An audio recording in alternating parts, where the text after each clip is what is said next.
الحمدللہ والصلاة والسلام۔ یہ قصہ ہے حضرت داؤد علیہ السلام کی وفات کا۔ عجیب و غریب قصہ ہے۔ قصہ کی طرف جانے سے پہلے میں آپ حضرات کی توجہ اس طرف دلانا چاہتا ہوں کہ یہ قصہ تفسیر ابن کثیر جلد نمبر 2 صفحہ نمبر 23 سے اخذ کیا ہے۔ امام احمد میں ہے کہ رسول اللہ صلی اللہ علیہ وسلم فرماتے ہیں کہ حضرت داؤد علیہ السلام بہت ہی غیرت والے تھے۔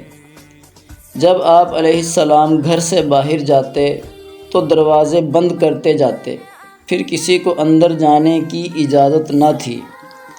ایک مرتبہ آپ صلی اللہ علیہ وسلم اسی طرح باہر تشریف لے گئے۔ تھوڑی دیر بعد ایک بیوی صاحبہ کی نظر اٹھی تو دیکھتی ہیں گھر کے بیچوں بیچ ایک صاحب کھڑے ہیں۔ حیران ہو گئیں اور دوسروں کو دکھایا۔ آپس میں سب کہنے لگیں یہ کہاں سے آ گئے؟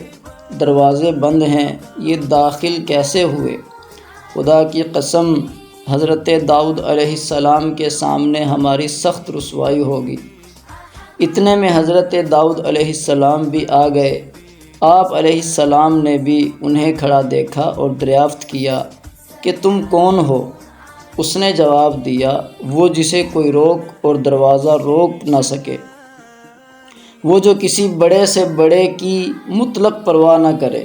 حضرت داؤد علیہ السلام سمجھ گئے اور فرمانے لگے، مرحبا، خوش آمدید، مرحبا، خوش آمدید، آپ ملک الموت ہیں۔ اسی وقت ملک الموت نے آپ علیہ السلام کی روح قبض کی۔ تو یہ قصہ ہے حضرت نوح علیہ السلام کا، ان کی وفات کا، کہ کیسے حیا والے تھے۔ اور اس قصہ سے سبق یہ ملتا ہے کہ ہم بھی اپنی مستورات کو پردے کی تلقین کریں اور پردے میں رہنے کی طرف توجہ دیں۔